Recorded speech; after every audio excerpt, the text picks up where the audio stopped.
ఎందుకని? దేవుడు వాళ్ళని ముందుగా ప్రేమించాడు. అదేవిధంగా దేవుడు అంటే ఇష్టపడాలి మనం. ఎందుకని? దేవుడు మనల్ని ఇష్టపడ్డాడు కాబట్టి. దేవుడు ఎంత ఇష్టపడ్డాడు, మనం ఎంత ఇష్టపడుతున్నాం అన్న అంశాన్ని ఈరోజు ధ్యానం చేద్దాం.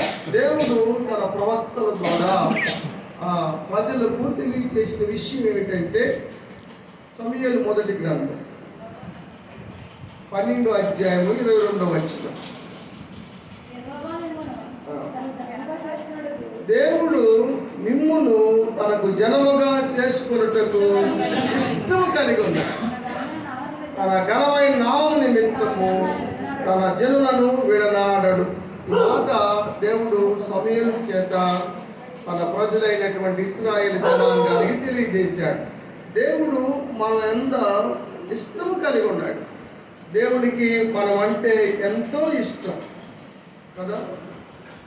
దేవదూతల కన్నా కూడా మనమంటేనే ఆయనకి ఇష్టం. కోటీశ్వరులని ఐశ్వర్యవంతులని కానీ ఎవడంటే ఎక్కువ ఇష్టపడతాడు దేవుడు అంటే, కీర్తన గ్రంథము 16వ అధ్యాయము 3వ వచనం. భూమి మీద ఉన్న భక్తులే దేవునికి శ్రేష్ఠులు, కేవలం ఇష్టలు. దేవునికి ఎవరంటే ఇష్టలు అంటే భక్తులుగా ఉన్నవారు. దేవునికి వారిని ఎంత శ్రేష్ఠులుగా ఉన్నతంగా చూస్తాడో, ఎంత ఇష్టపడతాడో దేవుని యొక్క వాక్యం చెప్తా ఉంది. అందుకనే సంఘాలకు మరి ఆత్మీయ తండ్రిగా పౌలు గారు కొరింథీయులకు ఏమి రాశారంటే, ఒక మాట మనం ధ్యానం చేద్దాం. కొరింథీ 2వ పత్రిక 5వ అధ్యాయము 9వ వచనం. ఆయనకి ఇష్టమై ఉండవాలని మిగుల అపేక్షించుచున్నాం. దేవునికి మనం ఇష్టలై ఉండాలని మనం ఎంతగానో కోరిక కలిగి ఉండాలని దేవుని యొక్క వాక్యంలో మనం చూస్తూ ఉన్నాం. దేవుడు మన పట్ల ఎంత ఇష్టం కలిగి ఉన్నారో మొదట ధ్యానం చేసిన తర్వాత మనం దేవుని యందు ఎంత ఇష్టం కలిగి ఉన్నామో, లేక భక్తులైన వారు ఎంత ఇష్టం కలిగి ఉన్నారో దాని గురించి దేవుని యొక్క వాక్యమైన బైబుల్ ఏం తెలియజేస్తూ ఉందో ఈరోజు మనం ధ్యానం చేద్దాం, తెలుసుకుందాం. మొదటిగా దేవుడు మనం ఎంత ఇష్టం కలిగి ఉన్నాడంటే మనల్ని తన పోలిక చొప్పున చేసుకున్నాడు. దేవుడు స్తోత్రం కలుగుతాడు. ఇష్టం లేకపోతే ఆయన పోలిక ఎందుకు చేసుకుంటాడు? అంత మాత్రమే కాదు, మన కొరకు ఈ సృష్టి అంతట్లో కూడా కలుగు చేశాడు. ఈ సృష్టి అంతా కలుగు చేసింది ఎవరి కోసం? మన కోసమే కదా. మరి మనం అంటే ఇష్టం ఉండబట్టే కదా దేవుడు చేశాడు. కాబట్టి తన స్వరూపంలో చేసుకున్నాడు. ఆయన మనకి ప్రపంచాన్ని మన కోసం కలుగు చేశాడు. ఇంకా మనకి ఆయుష్ ఇస్తూ ఉన్నాడు, ఆరోగ్యం ఇస్తూ ఉన్నాడు, మన అవసరాలు తీరుస్తూ ఉన్నాడు, మనల్ని కాపాడుతూ ఉన్నాడు. మనం తప్పులు చేస్తూ ఉన్నా కూడా క్షమిస్తూ ఉన్నాడు, మనల్ని పోషిస్తూ ఉన్నాడు. మనం రక్షించడానికై ఆయన పరలోకాన్ని విడిచి కూడా వచ్చి దాసుడుగా, మానవుడుగా, రిక్తుడుగా ఈ లోకంలో జన్మించాడు. ఎంత ఇష్టం అంటారు? ఇవన్నీ దేవుడు ఇష్టంతో చేసినా ఇష్టంతో చేసినాయి కదా.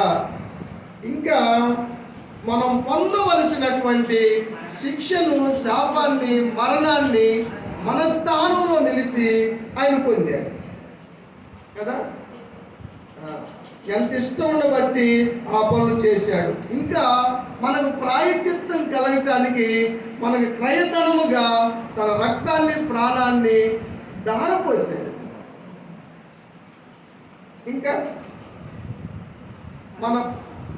మనకు పాపానికి క్షమాపణ తీసుకొచ్చాడు. తన రక్తాన్ని చిందించి మనకి పరలోకాన్ని స్వాచ్ఛముగా అనుగ్రహించాడు. తన బిడలుగా మనల్ని చేసుకున్నాడు, తన సొత్తుగా చేసుకున్నాడు. ఎంత ఇష్టం అంటారు ఆయనకి? తన ప్రాణాన్ని సైతం అర్పించేంత ఇష్టం ఆయన మన ఎడల కలిగి ఉన్నాడు. మరి మనం ఎంత ఇష్టం కలిగి ఉన్నాం? ఆ ఇష్టంతో మనం ఏం చేస్తున్నాం? ఏం చేశారంటారు? ఏం చేస్తున్నాం? ఆయన చూపించిన దానికి దేవునికి ప్రథమ స్థానం ఎంతమంది ఇస్తున్నారు? ఇష్టంగా దేవుని సన్నిధికి క్రమంగా ఎంతమంది వస్తున్నారు? ప్రార్థన మానకుండా ఎంతమంది వస్తున్నారు? ఆయన ఇష్టంగా ఎంతమంది శుద్ధిస్తున్నారు? ఆయన చేసిన ఉపకారాలు దేన్ని మరువుకోకుండా ఆయనకి ఎంతమంది కృతజ్ఞత చెల్లిస్తున్నారు? ఇష్టం ఉందంటారు, ఇష్టం లేదంటారా? ఉంది కానీ ఏ కుదరదు. ఇష్టం మాత్రం చాలా ఉంది, చెప్పలేనంత ఉంది. కానీ ఎందుకో మరి ఈ పనులను కుదరట్లా. మరి మా పనులే చేసుకోవాలా, ఆయన పనులు కూడా చేయాలా? దేవుడికి మన పనులు తప్ప ఇంకే పనులు లేవంటారా? అయినా కూడా మనం శుద్ధింతే అంత, శుద్ధించకపోతే అంత. కోట్లాది మంది దేవదూతలు ఆయన నిత్యము రేయింబగళ్ళు మానక దేవుడు శుద్ధిస్తూ ఉంటే అది ఇడిచిపెట్టి వచ్చి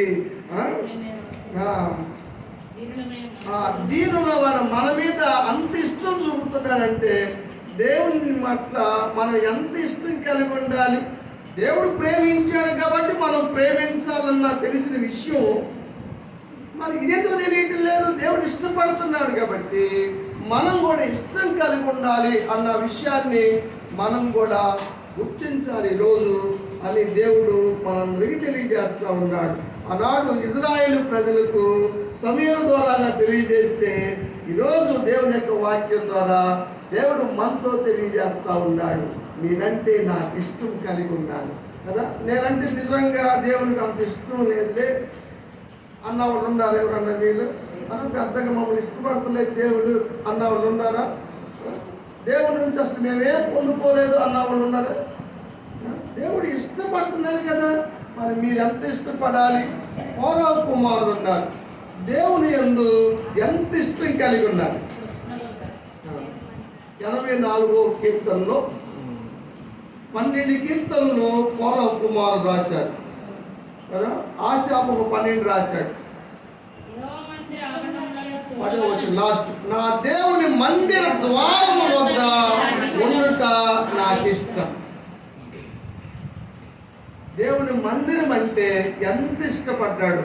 కోరహ కుమారుడు రాసినటువంటి కీర్తనలో ఎక్కువగా మందిరం గురించే రాయబడ్డాయి. ఒక్క దినము గడుపుట 1000 దినాల కంటే శ్రేష్టమని, పిచ్చుకులు సైతము కూడా అక్కడ మరి నివాసం ఏర్పాటు చేసుకుంటాయని, ఎంత ఆశ, ఎంత దప్పిక అంటే దేవుని సన్నిధికి ఎప్పుడు రావాలి, ఎప్పుడు కనపడాలి అన్న ఆశ. 42వ కీర్తన దావీదు రాసింది కాదు, కోరహ కుమారుడు రాసిందే. దుప్పి నీటి వాగుల కొరకు ఎలా ఆశపడుతుందో దేవుని కొరకు కోరహ కుమారుడు అంత ఆశపడ్డారు. ఎప్పుడు కనపడాలి, ఎప్పుడు వెళ్ళాలి. ఏదన్నా ఫంక్షన్ చెబితే మనకి ఎంత యాంగ్జైటీగా ఉంటుందో, ఎప్పుడు వెళ్ళాలి, ఎప్పుడు వెళ్ళాలి. దానికోసం బట్టలు ఇస్త్రీ చేయించుకొని, శుభ్రం కుదురుకొని, ఇస్త్రీ చేయించుకొని, అన్ని రెడీ చేసుకొని, మరి కావాల్సినటువంటి ఏర్పాటు చేసుకొని వచ్చే వాళ్ళతో ఫోన్ కాంటాక్ట్ చేసి మన అందరం కలిసి వెళ్దామా అని ఎంత ఇష్టంగా వెళ్తాం కదా. ఒక రోజు ముందే కదా సిద్ధపాటు దినమన్నది దేవుని బిడ్డలకు ఉందా లేదా? మన సిద్ధపడి వస్తారు మనకు కదా, మనం మెచ్చుకోవాలి. ఎందుకంటే 5ంటికే వస్తున్నారంటే మరి మెచ్చుకోవాలి. దేవుని స్తోత్రం. అన్నీ కొట్టేయడానికి వీల్లేదు. చాలా మీరు కూడా ఇష్టం కలిగి ఉన్నట్టుగా కనబడతా ఉంది. మొర్దెకైకి దేవుని పట్ల ఎంత ఇష్టం అంటారు? దేవునికి విరోధమైన ఏ కార్యం కూడా చేయనంత ఇష్టం. నేను యూదుడను, నేను ఆ పని చేయజాలను అన్నాడు. ప్రాణాపాయ స్థితి వచ్చినా సరే, ప్రధానమంత్రి వచ్చి నిలబడ్డా కానీ సాష్టాంగ నమస్కారం చేయడానికి ఇష్టపడలేదు. కాబట్టి అంత ఇష్టం. దేవుడు అంటే ఎంత ఇష్టపడుతున్నారంటే దేవుడికి అయిష్టమైన కార్యాలు చేయనంత ఇష్టం కలిగి ఉన్నారా? అలా కలిగి ఉంటే దేవుడు తప్పనిసరిగా ఒక గేట్ కీపర్గా ఉన్న మొర్దుకై, బానిసగా చెర నుంచి విడిపించబడినటువంటి మొర్దుకైని దేవుడు 120 సంస్థానాల మీద ప్రధానమంత్రిని చేశాడు. దేవుని స్తోత్రం. ఇష్టం కలిగి ఉంటే నీ జీవితాన్ని ఉన్నతంగా ఉంచుతాడు. ఫరో కుమారులు దేవుని యందు ఇష్టం కలిగి ఉన్నారు కాబట్టి ఫరోకు ఆ సంబంధులంతా కూడా భూమిని నిర్మించి మింగివేస్తే వారు మాత్రం కాపాడబడ్డారు కదా. దేవుడు ఏది చేసినా మర్చిపోయేవాడా, అన్యాయస్తుడా కాదని మీ అందరికీ తెలుసు, నాకు కూడా చెబుతున్నారు. దేవుని స్తోత్రం. యోసేపు ఎంత ఇష్టం కలిగి ఉన్నాడు. యోసేపు తన పవిత్రతను ఎంతగా కాపాడుకున్నాడు. దేనికోసం? దేవుని కోసం. ఆ విధంగా ఇష్టం కలిగి ఉన్నట్టుగా దేవుని యొక్క వాక్యంలో మనం చూస్తూ ఉన్నాం. మేనేజర్ గారు వస్తున్నారు, సరే అయ్యగారు వస్తున్నారు. మేనేజర్ గారు అవకాశం ఇద్దాం. మరి ఆరాధన తీసుకెళ్ళాము.